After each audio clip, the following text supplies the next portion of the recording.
I hope you enjoy this story. Let's begin. The plane touched down with a gentle bump. I let out a sigh of relief. Glad to be back in Denver after a long week away. As the other passengers started gathering their belongings, I stayed seated. My mind already at home with Kelsey and the kids. My phone buzzed as soon as I turned it on. A text from my boss. Great job closing that deal, Aaron. Take tomorrow off. Perfect. I grinned, imagining the looks on their faces when I walked through the door tonight instead of tomorrow afternoon. I'd pick up some ice cream on the way home, make it a real celebration. The cab ride felt endless. I kept checking my watch, willing the minutes to pass faster. When we finally pulled up to my street, I practically threw my cash at the driver. Keep the change, I called over my shoulder, already halfway up the front walk with my suitcase. That's when I heard it, laughter, coming from inside the house. I froze my hand on the doorknob. It wasn't just Kelsey and the kids. There was a man's voice too, deep and unfamiliar. Frowning, I crept around to the side of the house. The living room curtains were open, warm light spilling out onto the lawn. I inched closer, staying in the shadows. My breath caught in my throat. Kelsey was there, looking more relaxed and happy than I'd seen her in months. Emma and Max were cuddled up on either side of her on the couch. And next to them sat a man I'd never seen before, his arm draped casually around my wife's shoulders. "Come on, guys," the stranger said, ruffling Max's hair. "Give it another try." Emma giggled. "Okay, Dad." The world tilted sideways. I gripped the windowsill to keep from falling. "That's my girl," the man said, beaming. "How about you, buddy?" Max hesitated, looking up at Kelsey. She nodded encouragingly. "It's okay, sweetie," she said softly. "You can say it." "Dad," Max stammered.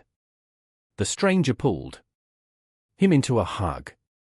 "There you go, champ. See, it's not so hard." I couldn't breathe. This couldn't be happening. I had to be dreaming, some bizarre nightmare brought on by jet lag and too much airplane coffee. But Kelsey's next word shattered any hope of that. "I know. It feels strange right now," she said, looking between Emma and Maximum. "But Jason's going to be around a lot more from now on. It's easier this way. He'll be your new father soon." My hand shook as I fumbled for my phone. I hit record just as Jason spoke again. "Your mom's right, kiddos. I know change can be scary, but we're going to be one big, happy family. And I promise I'll be the best dad you could ask for."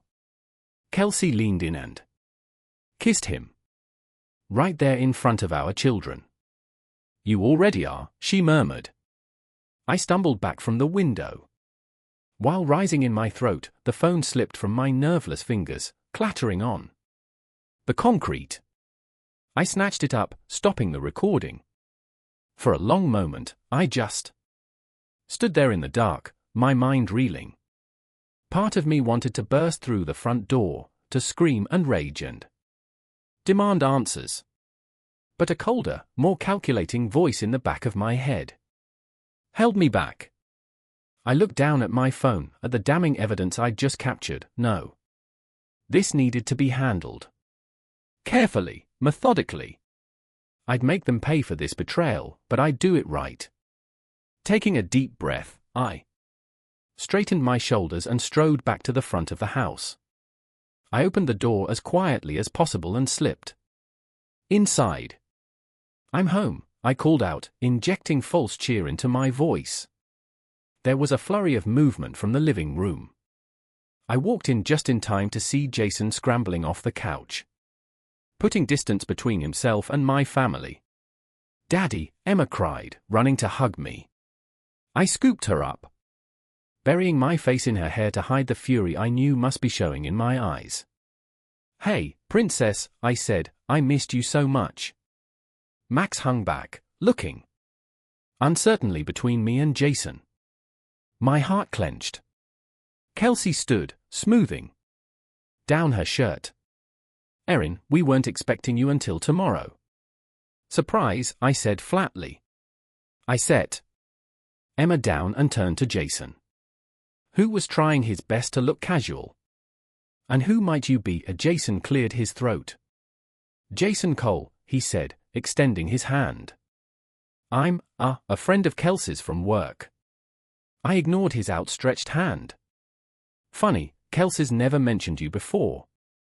An awkward silence fell over the room. I could see the gears turning in Kelsey's head as she tried to salvage the situation. "Jason just stopped by to drop off some paperwork," she said quickly. "We got to talking, and I guess we lost track of time. Jason was actually just leaving." "Weren't you?" Jason nodded, already edging towards the door. "Right, yes. I should get going. It was nice meeting you, Aaron." I smiled tightly. "Oh. The pleasure was all mine." As soon as the door closed behind him, I turned to Kelsey. "Kids, why don't you go up to your rooms for a bit? Mommy and I need to talk." Emma opened her mouth to protest, but something in my expression must have warned her off. She took Max's hand and led him upstairs.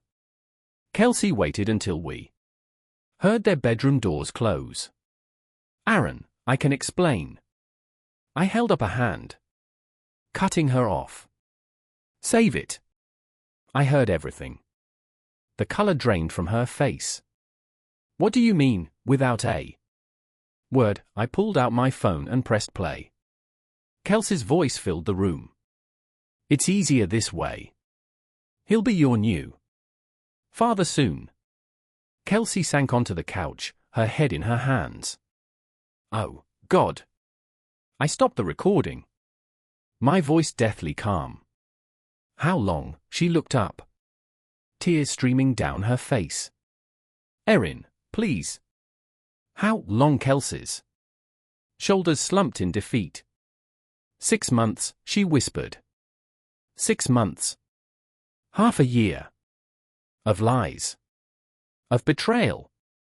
While I worked long hours to provide for our family, she'd been destroying it. "Pack your things," I said coldly. "You're leaving tonight." "What? No." Kelsey jumped to her feet. "You can't just kick me out." "What about the kids?" I laughed humorlessly. "You should have thought about that before you decided to replace me with your new boyfriend." "That's not fair," she cried. "I never meant for this to happen. Things haven't been right between us for a long time, Aaron. You're always working, always distracted. Jason, he makes me feel alive again. And that justifies trying to erase me from our children's lives," I spat. "Making them call another man dad behind my back." Kelsey flinched. "I was going to tell you. I didn't know how." "Well, now you don't have to." I pulled out my phone again. "I'm calling the police. They can make sure you leave peacefully." "The police?" Kelsey's eyes widened in panic. "Erin, please, we can work this out. For the kids. Don't you dare use our children as a shield," I growled. "You lost that right the moment you decided to betray us all." As I dialed, Kelsey sank back onto the couch, her sobs muffled by her hands. I turned away, steeling myself against any lingering shred of sympathy. "Hello, police. I need an officer to come to my home. I'm removing my wife from the premises and want to ensure there are no issues." The next hour passed in a blur, flashing lights outside our normally quiet suburban home. Neighbors peeking out their windows, whispering behind cupped hands. The kids huddled in Emma's room, confused and frightened by the commotion. Officer Jim Reynolds, a stocky man with kind eyes stood in our living room. He looked between Kelsey and me, clearly uncomfortable with the situation. He said gently, I understand this is difficult, but your husband has the legal right to ask you to leave. Do you have somewhere you can go for the night? Kelsey nodded mutely, mascara streaking her tear-stained cheeks. My. Sisters, she mumbled. I felt a twinge of something. Regret, pity? I pushed it aside. I'll have your things sent over tomorrow, I said stiffly. As Kelsey gathered some essentials, I pulled Officer Reynolds aside. I have evidence of my wife's infidelity, I said in a low voice, and of her attempting to alienate me from my children. I'd like to get your statement about tonight, in case I need it for future legal proceedings. The officer's eyebrows rose, but he nodded. Of course, sir. I'd be happy to provide an official statement of what I've witnessed here. Thank you, I said. I appreciate your professionalism in handling this. A car horn honked outside. Jason, come to whisk away his mistress. Now that their perfect little plan had imploded. Kelsey stood in the doorway, overnight, bag in hand. She looked small, defeated. Nothing like the laughing, carefree woman I'd seen through the window earlier. Can I say goodbye to the kids? She asked, her voice barely above a whisper. Part of me wanted to refuse, to deny her even that small comfort. But I thought of Emma and Max, how confused and scared they must be. 2 minutes, I said. Officer Reynolds will accompany you. As they headed upstairs, I sank onto the couch, suddenly bone-weary. The adrenaline that had been fueling me was fading, leaving in its wake a sob from upstairs. Emma's voice, high and panicked. Mommy. Why are you leaving? Don't go. I squeezed my eyes shut, willing myself not to break. I had to be strong for them. Kelsey's footsteps on the stairs, slower. Now, heavier. She paused in the entryway, looking lost. Erin. She began. I cut her off. Don't, there's nothing left to say. She nodded, fresh tears spilling over. Without another word, she walked out the front door. I watched from the window as Jason helped her into his car. He glanced up at the house, his expression a mix of guilt and defiance. I stared back coldly until he looked away. As they drove off, Officer Reynolds cleared his throat. Will you be all right, sir? Do you have someone who can come stay with you and the kids tonight? I shook my head. We'll be fine. Thank you for your help. After he left, I climbed the stairs on leaden feet. Emma's door was closed. I could hear her muffled crying inside. I knocked softly. Emma, Max, can I come in? No answer, but the crying quieted. I eased the door open. They were huddled together on Emma's bed. A tangle of limbs and tear-stained faces. My heart shattered all over again. Hey, kiddos, I said, forcing a smile. Mind if I join you? Emma launched herself into my arms. Daddy, why did Mommy leave? Is she coming back? I held her close, stroking her hair. Mommy needs some time away right now, but I promise you, I'm not going anywhere. I've got you. Max crawled over, his lower lip trembling. Are you and Mommy getting a divorce, like Tommy's parents? Christ, how do you explain something like this to a 5-year-old? I pulled him into the hug. I don't know what's going to happen yet, buddy, but what I do know is that both your mom and I love you very, very much. That's never going to change. No matter what. We stayed like that for a long time, the three of us clinging to each other. Eventually their sniffles subsided, replaced by the deep, even breathing of exhausted sleep. I tucked them into Emma's bed, not having the heart to separate them tonight. As I turned to leave, Max's sleepy voice stopped me. "Daddy." "Yeah, champ. I'm glad you're home." I swallowed past the lump in my throat. "Me too, buddy. Me too." Downstairs, I poured myself a generous whiskey and sank onto the couch. The house felt wrong, too quiet, too empty. I pulled out my phone. Staring at the recording I'd made earlier, part of me wanted to delete it. To pretend this was all a bad dream I could wake up from, but I knew better. This was just the beginning of the fight, and I'd need every weapon in my arsenal. With a heavy sigh, I pulled up my contacts and dialed a number I'd hoped I'd never need. "Rachel, it's Erin Brooks. I need your help. How soon can you meet?" The next morning, dawn grey and drizzly, fitting my mood perfectly.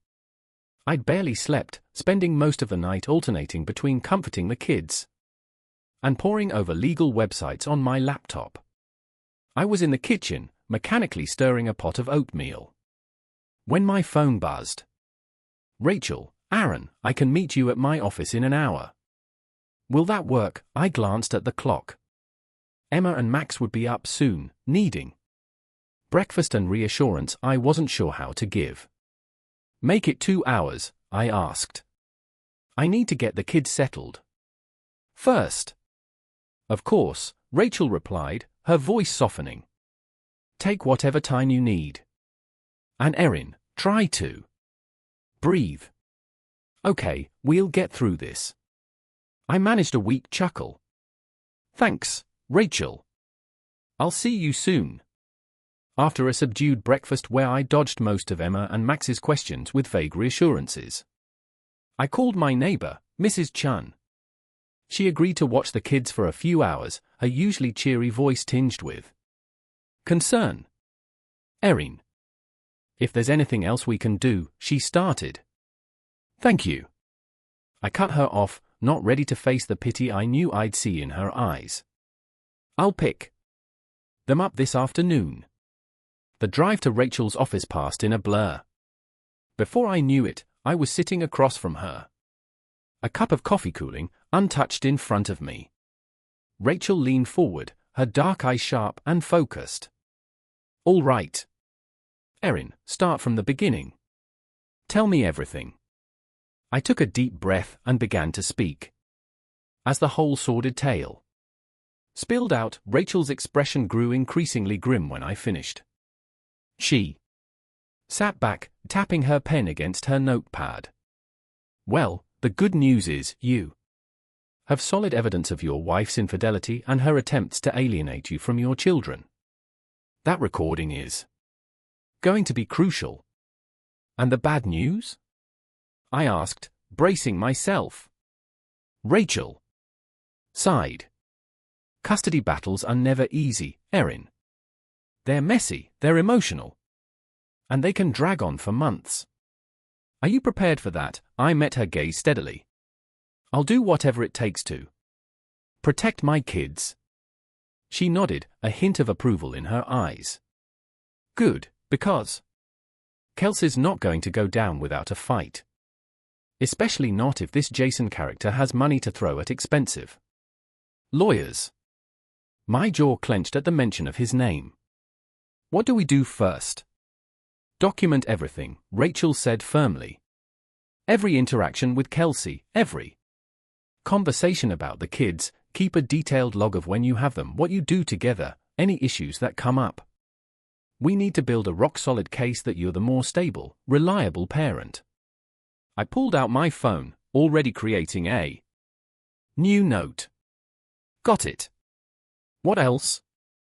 "We'll need character witnesses, teachers, neighbors, anyone who can speak to your relationship with Emma and Maximum." "And?" She hesitated. "What?" I prompted. Rachel looked at me seriously. "We need to dig into Jason's background. If he's going to be around your kids, we need to know everything about him. Any skeletons in his closet could work in our favor. I leaned forward, a grim smile tugging at my lips. I'm all ears. Rachel tapped her pen thoughtfully. We'll need a private investigator, someone discreet, but thorough. I know just the person. Do it, I said without hesitation, whatever it costs. She nodded, scribbling a note. I'll make the call today. Now, about the kids' schedules. We spent the next hour going over every detail of my plan to secure full custody. By the time I left Rachel's office, my head was spinning, but I felt more focused than I had since that fateful night. As I drove home, my phone rang. Kelsey's name flashed on the screen. I took a deep breath before answering. What do you want, Kelsey? Her voice was small, choked with tears. Erin, please, can we talk about this? The kids are fine. I cut her off. They're with Mrs. Chun right now. Mrs. Chun, Kelsey's tone sharpened. Why aren't you with them? I gritted my teeth. I had an appointment. Not that it's any of your business anymore. Of course it's my business. They're my children too. Really? I shot back. Because last night, you seemed pretty eager to replace me with your new boyfriend. Kelsey's sharp intake of breath crackled over the line. That's not fair.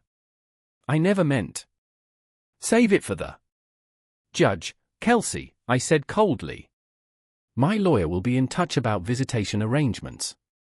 I hung up before she could respond, my hand shaking as I gripped the steering wheel. The house was quiet. When I got home, the silence a stark reminder of how much had changed in just 24 hours. I sank onto the couch, pulling out my phone to review the notes from my meeting with Rachel. A text from Mrs. Chun popped up. Kids are doing okay. Emma asked about Mommy. What should I tell her? I closed my eyes, fighting back a wave of exhaustion. How the hell was I supposed to explain this mess to a 7-year-old? With a sigh, I started typing. Just tell her Mommy and Daddy are working some things out. I'll pick them up soon and we'll talk. As I hit send, a fierce determination washed over me. I'd do whatever it took to protect Emma and Max from the fallout of Kelsey's betrayal, no matter the cost. The next few weeks passed in a blur of lawyer meetings, whispered phone calls, and sleepless nights. I threw myself into gathering every shred of evidence I could to build my case for full custody. Today's mission, Emma's school. I'd set up a meeting with her teacher, Ms. Martinez, hoping she could provide some insight into how the chaos at home was affecting my daughter. As I walked into the cheerful second-grade classroom, Ms. Martinez greeted me with a warm smile that didn't quite reach her eyes. Mr. Brooks, thank you for coming in, she said, gesturing to a tiny chair across from her desk. I know things must be difficult right now. I lowered myself onto the comically small seat, trying to look composed. I appreciate your time, Ms. Martinez. How's Emma doing? She hesitated, fidgeting with a stack of papers. Well, that's actually why I wanted to speak with you. I've noticed some changes in Emma's behavior lately. My stomach clenched. What kind of changes? She's become more withdrawn, Ms. Martinez explained gently. Less engaged in class activities. And there have been a few incidents on the playground. Incidents? I echoed, leaning forward. Ms. Martinez sighed. Nothing too serious. But she's gotten into a couple of shoving matches with classmates. It's very out of character for her. Guilt gnawing at me. I'm so sorry. We're going through some family issues at home. I gathered as much, she said softly. Emma mentioned that her mother isn't living at home right now. I nodded stiffly. We're separated. It's complicated. Miss Martinez's expression was sympathetic. I see. Mr. Brooks, I hope you don't mind me asking, but is there anything we can do here at school to help Emma through this transition? I latched onto her words like a lifeline. Actually, yes. I'm in the process of seeking full custody of Emma and her brother.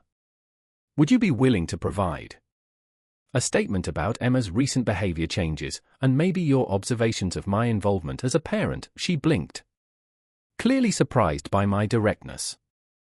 Oh, well, I suppose I could. Please? I interrupted, leaning forward. I know it's a lot to ask, but I need to show the court that I'm the more stable parent. That I'm involved in every aspect of Emma's life. Ms. Martinez's brow furrowed. Mr. Brooks, I'm not sure I'm comfortable taking sides in a custody dispute. I'm not asking you to take sides, I said quickly. Just to state the facts as you've observed them.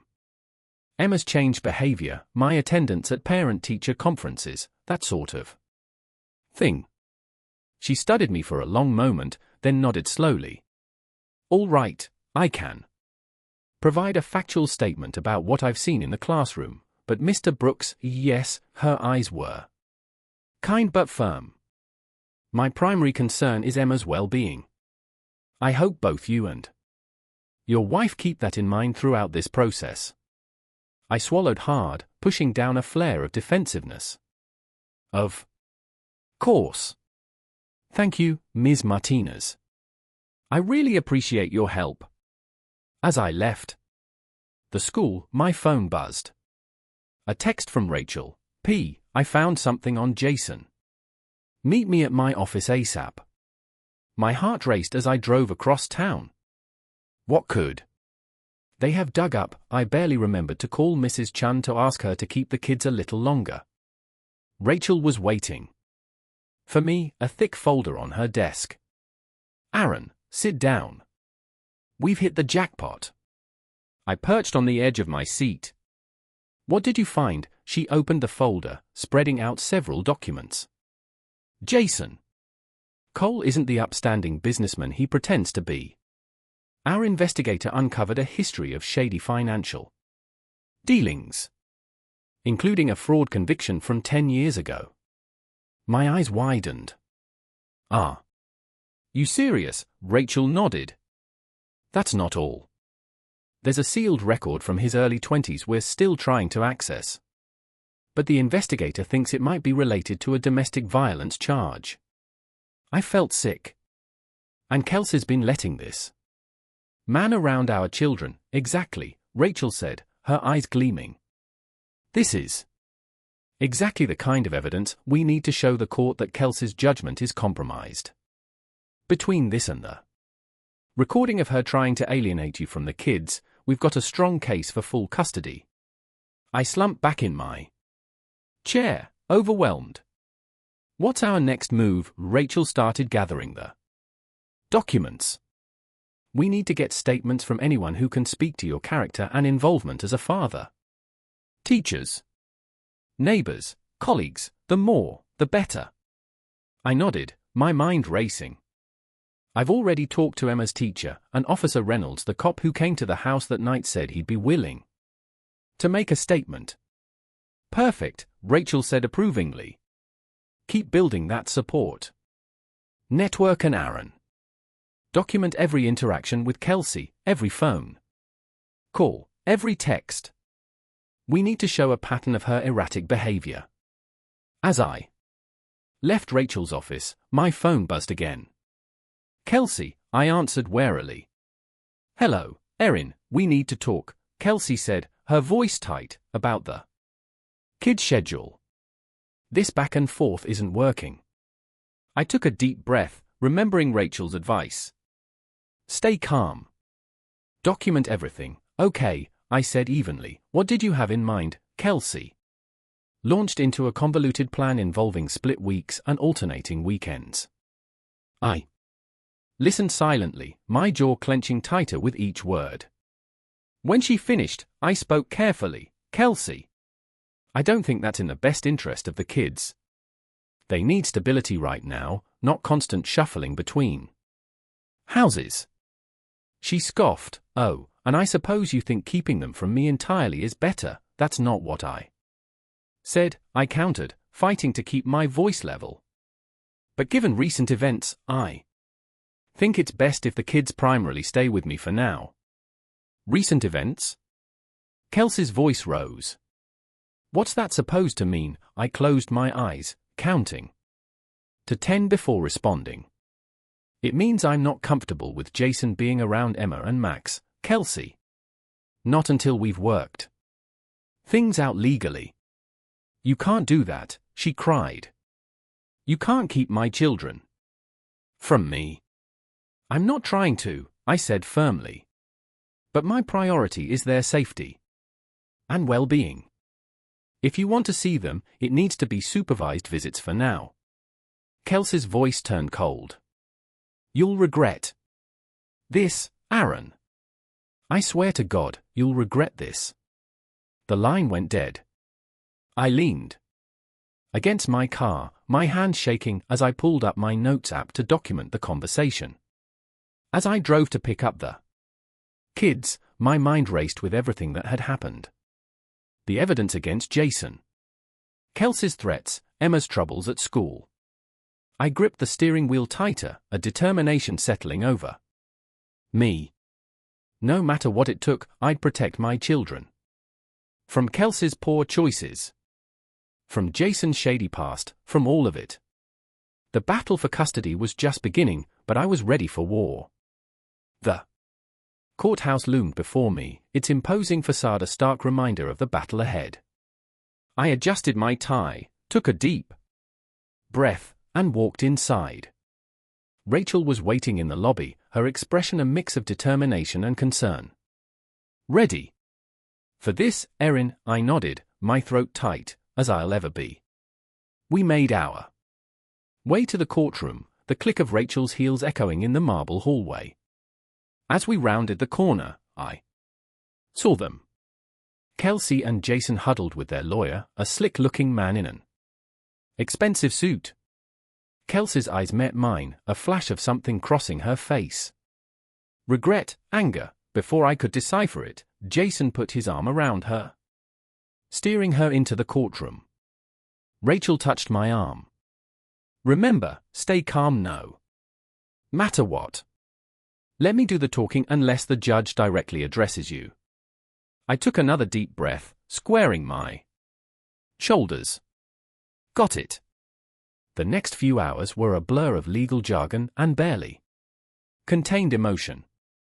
Kelsey's lawyer painted me as a workaholic, neglectful father, twisting my long hours into evidence of disinterest in my children's lives. Your Honor, he said smoothly. Mr. Brooks claims to want full custody. And yet his own work records show he's rarely home before 8 p.m. How can he possibly provide the stable environment these children need? I gritted my teeth, my hands clenching under the table. Rachel squeezed my arm in warning before standing. If I may, Your Honor, she said, her voice calm and authoritative. Mr. Brooks's dedication to his career is precisely what has allowed him to provide a comfortable life for his children. Moreover, since the separation, he has adjusted his schedule to be home every day by 5 p.m., as evidenced by the affidavits from his employer and neighbors. The judge nodded, making a note. Continue, Miss Turner. Rachel's eyes gleamed. Your Honor, I'd like to present Exhibit A, a recording made by my client on the night he discovered his wife's infidelity. Kelsey's sharp intake of breath was audible in the quiet courtroom. Her lawyer leapt to his feet. Objection. This recording was obtained without my client's knowledge or consent. The judge peered over his glasses. Colorado is a one-party consent state. Counselor. Overruled. You may play the recording. Miss Turner, as Kelsey's voice filled the courtroom, urging our children to call another man dad, I watched the color drain from her face. Jason shifted uncomfortably in his seat, unable to meet anyone's eyes. When it finished, a heavy silence fell over the room. The judge's expression was grave as he turned to Kelsey. "Mrs. Brooks, do you deny that this is your voice on the recording?" Kelsey's lawyer whispered furiously in her ear, but she shook her head, tears spilling down her cheeks. "No, Your Honor, that's me." Rachel pressed our advantage. "Your Honor, this recording clearly demonstrates Mrs. Brooks's attempts to alienate the children from their father. Furthermore, we have evidence that the man in question, Jason Cole, has a criminal record, including fraud and suspected domestic violence." Jason's head snapped up, his face a mask of shock and fury. Kelsey turned to him, confusion and betrayal written across her features. Their lawyer scrambled to regain control. "Your Honor, my clients were unaware of any criminal history. Mr. Cole's past mistakes have no bearing on his current character or Mrs. Brooks' fitness as a mother." The judge held up a hand, silencing him. "I'll be the judge of that, counselor." "Miss Turner, do you have documentation of these allegations?" Rachel nodded, producing a file. "Yes, Your Honor. We have Mr. Cole's sealed records, which our investigator was able to unseal, as well as statements from his former business partners detailing his fraudulent practices." As the damning evidence was presented, I watched Kelsey's face crumple. She turned to Jason, whispering furiously. He shook his head, his expression hardening. The judge's voice cut through their hushed argument. "Mrs. Brooks, given this new information, do you still believe it's in your children's best interest to be around Mr. Cole?" Kelsey hesitated, looking between Jason and me. I held my breath, willing her to make the right choice.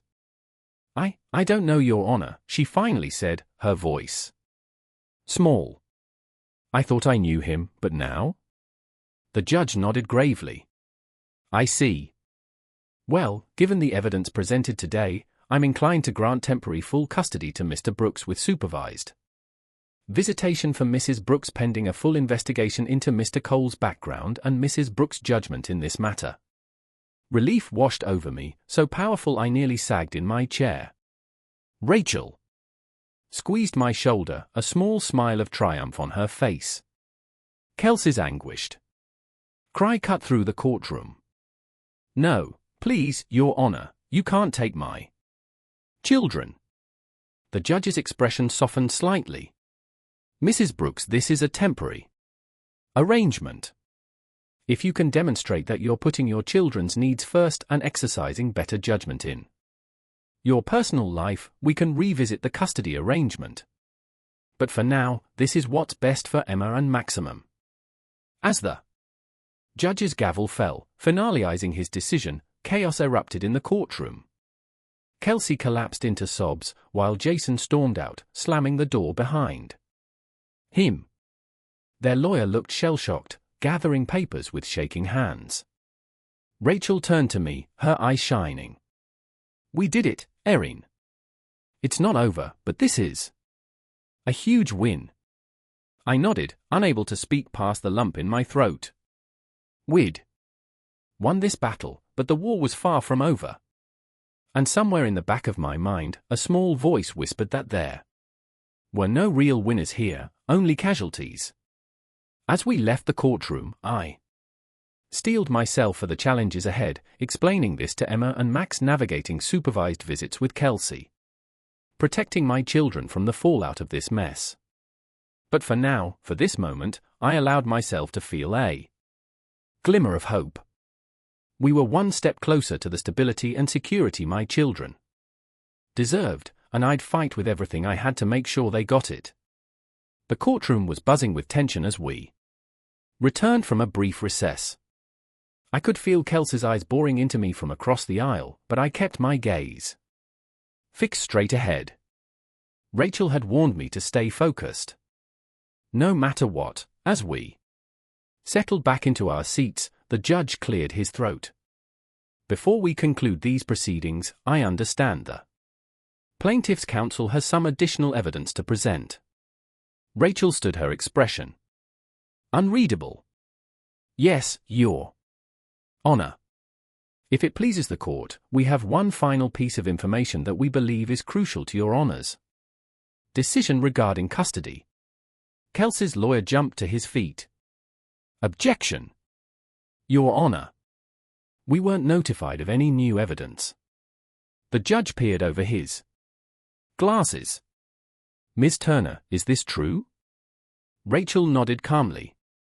Your Honor, this information only came to light during the recess. Given its relevance to the children's well-being, we felt it was imperative to bring it to the court's attention immediately. The judge considered for a moment, then nodded. I'll allow it. Proceed, Miss Turner. Rachel straightened, her eyes gleaming with determination. Thank you, Your Honor.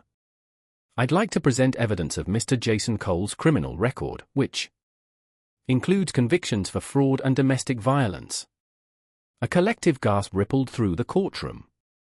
Kelsey's face drained of color as she whipped around to stare at Jason, who sat rigid in his seat, jaw clenched. Objection. Kelsey's lawyer sputtered. This is highly prejudicial, Your Honor. Mr. Cole isn't on trial here. The judge held up a hand. Overruled. While Mr. Cole may not be on trial, his character and background are relevant to Mrs. Brooks's judgment in allowing him around the children.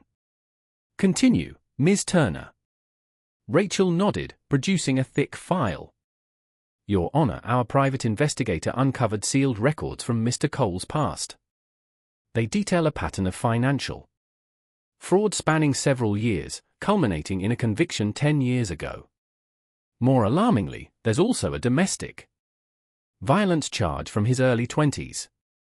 I watched Kelsey's face crumple as Rachel laid out the damning evidence. Her lawyer leaned in, whispering furiously, but she shook her head, eyes never leaving Jason.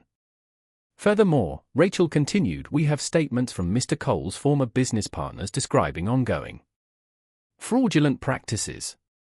Your Honor, Mrs. Brooks has not only attempted to alienate the children from their father, but has also exposed them to a man with a violent criminal past. The judge's expression grew increasingly grave as he reviewed the documents. Mrs. Brooks, he said, his voice stern. Were you aware of Mr. Cole's history when you allowed him around your children? Kelsey's voice quavered as she responded. No, Your Honor. I had no idea.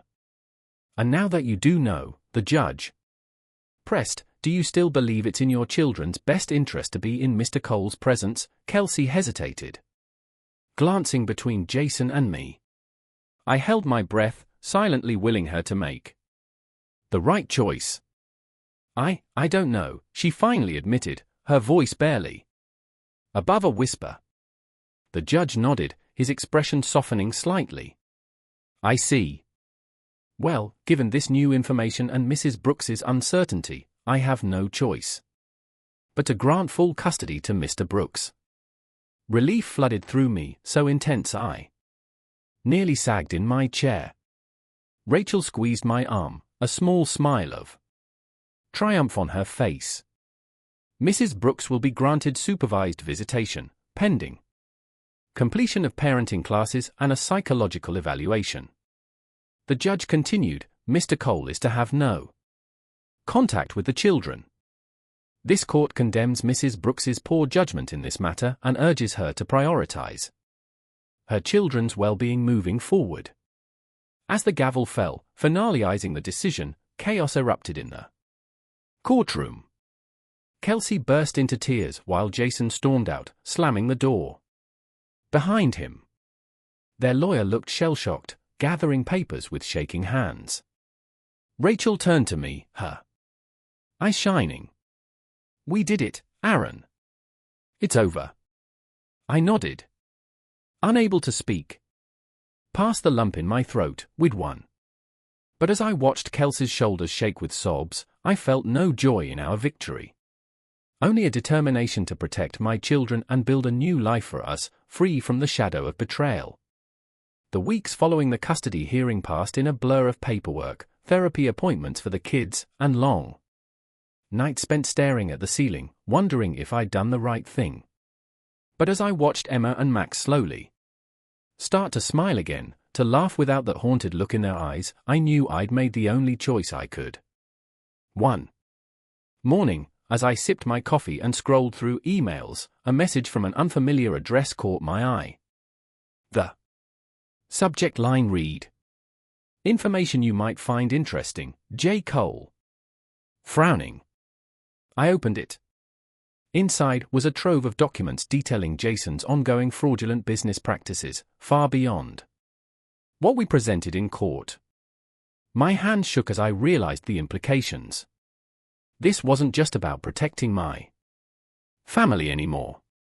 This was a chance to make sure Jason could never hurt anyone else. I picked up my phone, hesitating only a moment before dialing. Megan Blake, Denver Tribune. I took a deep breath.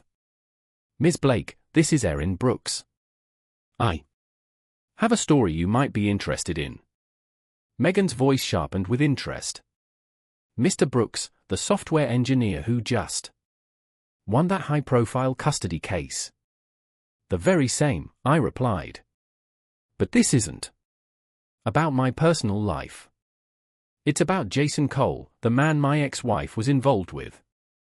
I have evidence of ongoing criminal activity that I think the public needs to know about." There was a pause. Then the sound of shuffling papers. "I'm listening. Mr. Brooks, can you come to my office this afternoon?" As I hung up, a mix of emotions churned in my gut. Was I doing this for justice or for revenge? Did it matter as long as it kept Jason away from my family? Later that day, I sat across from Megan in her cluttered office, watching her eyes widen as she pored over the documents. "This is explosive, Mr. Brooks," she said finally, looking up at me. "How did you come by this information?" I shook my head. "I can't reveal my source, but I can assure you it's reliable. Everything in those files is verifiable." Megan leaned back, tapping her pen against her notepad. "You realize publishing this could ruin Jason Cole, his business, his reputation, everything." "I'm aware," I said quietly, "but isn't that what should happen to someone who's been defrauding people for years, who has a history of violence?" She studied me for a long moment. "This isn't just about justice, is it? This is personal for you." I met her gaze steadily. "My only concern is protecting my children and making sure Jason can't hurt anyone else. What you do with that information is up to you." Megan nodded slowly. "All right, Mr. Brooks. I'll look into this, verify everything independently. If it checks out, well, let's just say Mr. Cole's going to have a very bad week."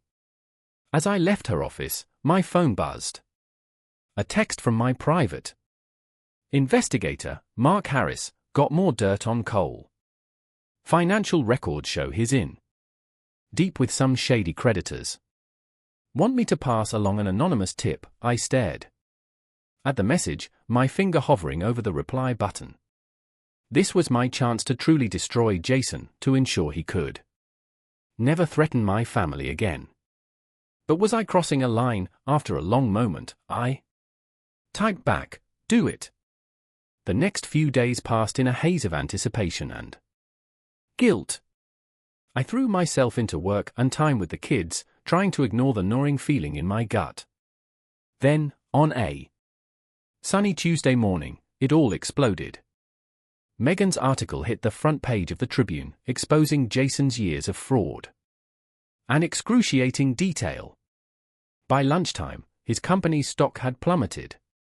By dinner, the police were at his door with a search warrant. I watched it all unfold on the news. A surreal feeling washing over me. I'd set this in motion. I'd brought Jason Cole's world crashing down around him. My phone rang. Kelsey's number flashed on the screen. I answered warily. Erin, her voice was thick with tears. Did you see the news about Jason? I saw, I said. Neutrally. Did you have anything to do with this? I paused, choosing my words carefully. I may have passed along some information to a journalist. The rest was all Jason's doing. Kelsey's breath hitched. God, Aaron, I can't believe all of this. I feel so stupid. How could I not have seen what he really was? A wave of unexpected sympathy washed over me. He fooled a lot of people, Kelsey.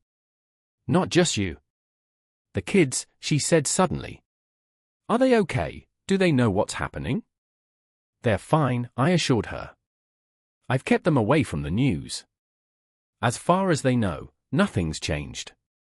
There was a long silence. Then, in a small voice, Kelsey asked, Do you think maybe I could see them soon? I miss them so much, Aaron. I closed my eyes. Conflicting emotions warring within me. Let's take it one step at a time. Okay, focus on your therapy and parenting classes. We'll revisit visitation when the dust settles. As I hung up, I felt a weight lift from my shoulders. Jason was out of our lives for good. Kelsey was starting to see the error of her ways. Maybe, just maybe, we could all start to heal. Months passed. And slowly, life began to settle into a new normal. The kids and I fell into a comfortable routine. Our home once again filled with laughter and warmth. The haunted look in Emma and Max's eyes faded, replaced by a cautious optimism that made my heart swell. One sunny Saturday morning, as I flipped pancakes and listened to the kids bicker good-naturedly over the comics section, I realized I was happy, truly, genuinely happy for the first time in what felt like forever. Dad, Emma's voice broke through my reverie.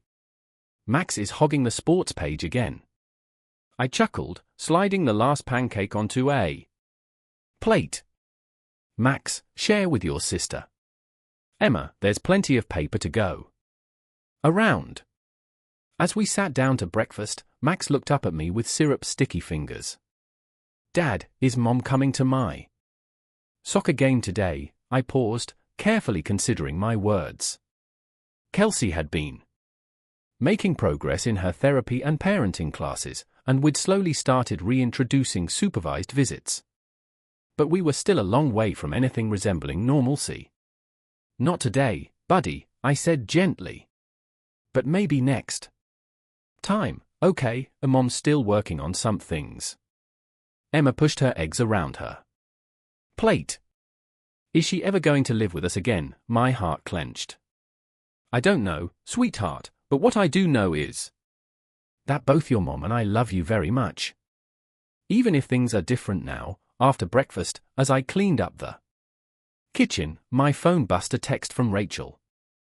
How are you holding up? Want to grab coffee sometime this week? I smiled, warmth spreading through my chest. Rachel and I had grown closer in the month since the custody battle, our relationship evolving from lawyer-client to something that felt a lot like friendship. And lately, I've been wondering if there might be potential for something more. Sounds great. I texted back, Tuesday work for you, as I hit send, a small voice in the back of my mind whispered a warning. Was I ready for this? Was it too soon? But then I heard Emma's laughter floating in from the living room, and I pushed the doubts aside. We'd been through hell and back. Maybe it was time to start living again, not just surviving. The next few weeks passed in a blur of soccer games, school projects, and stolen moments with Rachel. Our coffee date turned into dinner, which turned into long walks in the park, talking about everything and nothing. One evening, as we strolled along the river, Rachel turned to me with a serious expression. Erin, can I ask you something? I nodded, suddenly nervous. Of course. Are you sure you're ready for this? She asked softly. For us? I know you've been through so much, and the last thing I want is to complicate things for you or the kids. I stopped walking, taking her hands in mine. Rachel, you've been nothing but a source of strength and support through all of this. You've seen me at my worst, and you're still here. If anything, you've made things clearer, not more complicated. She smiled, her eyes shining in the fading light. So, what are you saying? I took a deep breath. I'm saying, I'd like to see where this goes. If you're willing. Rachel's answer came in the form of a kiss, soft and sweet and full of promise. As we walked back to my car hand in hand, I felt a sense of peace settle over me. The road ahead wouldn't be easy, I knew that. There would still be challenges with Kelsey, with the kids, adjusting to our new reality, but for the first time in a long time I felt hopeful about the future. The envelope arrived on a Tuesday, innocuous white paper with my name scrawled in familiar handwriting. Kelsey's handwriting. My stomach clenched as I tore it open, dreading what I might find inside. It was an eviction notice. Kelsey was being kicked out of her apartment, effective immediately. My first instinct was relief she'd be further from the kids. But as I read her desperate plea for help scribbled at the bottom, a more complex emotion took hold. I stood there in the kitchen, conflict raging within me. Part of me wanted to ignore it, to let Kelsey face the consequences of her actions. But another part, the part that remembered the good times, the mother of my children, couldn't just leave her out in the cold. Before I could talk myself out of it, I grabbed my keys and headed for the door. Where are you going, Dad? Emma called from the living room. I hesitated. I need to take care of something, sweetie. I'll be back soon. Keep an eye on your brother, okay? The drive to Kelsey's apartment complex was tense, my knuckles white on the steering wheel. What was I doing? Why was I rushing to her rescue after everything she put us through? As I pulled into the parking lot, I saw her. Kelsey was sitting on the curb, surrounded by hastily packed boxes, her head in her hands. For a moment, I just sat there, watching her. Then, with a deep breath, I got out of the car. Kelsey. She looked up, her eyes red, rimmed and puffy. Erin. What are you doing here? I held up the envelope. You sent me this, remember? Kelsey scrambled to her feet, hope and desperation warring on her face. I didn't think you'd actually come after everything. Yeah, well, neither did I said quietly. What happened? She laughed bitterly. What happened? Everything fell apart. That's what happened. Jason, he's gone. Took off as soon as things got tough. Left me with nothing but debts and broken promises. I felt a twinge of guilt. I'd set all this in motion, after all, but I pushed it aside. And the apartment? Couldn't make rent, Kelsey said, gesturing to the boxes around her. Turns out, when your boyfriend's a fraud and you've alienated everyone else in your life, you don't have a lot of options. We stood there in awkward silence for a moment. Then Kelsey spoke again, her voice small and broken. Aaron. I'm so sorry for everything. I know it doesn't change anything, but I need you to know that I was stupid and selfish, and I hurt the people I love most in the world. I closed my eyes. Memories of our life together, flashing through my mind. The good times, the bad times, all of it. When I opened them again, I saw not the woman who had betrayed me, but the mother of my children. A human being who had made terrible mistakes and was now facing the consequences. Kelsey, I said slowly. I can't fix this for you. You understand that, right? She nodded, fresh tears spilling down her cheeks. No, I didn't know who else to turn to. I took a deep breath, weighing my next words carefully. I can help you find a place to stay for a few nights, a hotel or something. But after that, you're on your own. You need to figure this out for yourself. Relief flooded Kelsey's face. Thank you, Aaron. I don't deserve your kindness. No, I agreed. You don't. But our kids deserve a mother who's not living on the streets. So let's get your stuff loaded up and find you a room for the night. As we work to load Kelsey's meager belongings into my car, a thought occurred to me. What about your sister? Can't you stay with her? Kelsey's shoulders slumped. She won't take my calls anymore. Not after everything that happened with the custody battle. I nodded, understanding all too well the bridges Kelsey had burned. Once her things were loaded, I turned to her one last time. Kelsey, listen to me. This is your rock bottom. What you do from here is up to you. But if you ever want a chance at being part of our kids' lives again, you need to get your act together. For real this time, she nodded, wiping away tears. I understand. Thank you, Erin, for everything. As I drove Kelsey to a nearby hotel, an uncomfortable silence filled the car. I could feel her eyes on me, heavy with unspoken words and regret. Finally, as we pulled into the hotel parking lot, Kelsey spoke. Erin, I know I have no right to ask this. But do you think you'll ever be able to forgive me? I gripped the steering wheel tighter, emotions warring within me. Part of me wanted to lash out, to remind her of all the pain she'd caused. But another part, the part that remembered the good times, felt a twinge of sympathy. Forgiveness isn't something I can just give you, Kelsey, I said carefully. It's something you'll have to earn, and not for me, but for Emma and Maximum. They deserve a mother who puts them first. Kelsey nodded, fresh tears spilling down her cheeks. I want to be that mother, Erin. I want to make things right. I turned to face her, my expression serious. Then prove it, get a job. Find a stable place to live. Show up for your therapy sessions and parenting classes. Actions speak louder than words. As we unloaded her belongings, Kelsey paused, looking lost and small among her boxes. What if I can't do it? What if I'm not strong enough? For a moment, I saw a glimpse of the woman I'd fallen in love with all those years ago. Vulnerable, unsure, but with a spark of determination in her eyes. I softened slightly. You were strong enough, Kelsey. You're the mother of my children, but you have to want it. You have to fight for it. She nodded, squaring her shoulders. I will. I promise. As I turned to leave, Kelsey called out one last time. Erin, I paused, looking back.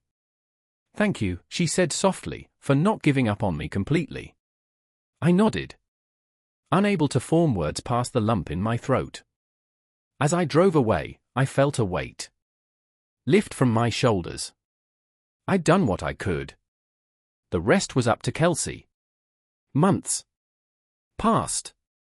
Kelsey stuck to her word, slowly rebuilding her life and proving herself worthy of supervised visits with the kids. It wasn't easy, and there were setbacks along the way, but I saw genuine effort and change. One sunny afternoon, as I watched Emma and Max laugh and play with their mother in the park, Rachel's hand warm in mine, I realized something: the anger and bitterness that had consumed me for so long had finally begun to fade.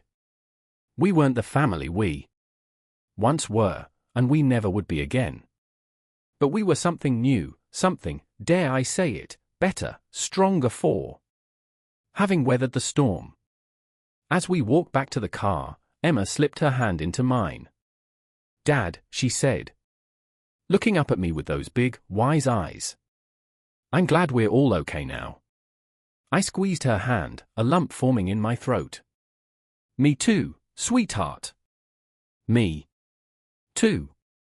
And in that moment, I knew we had finally found our way to the other side of betrayal, to forgiveness, to healing, to a new beginning.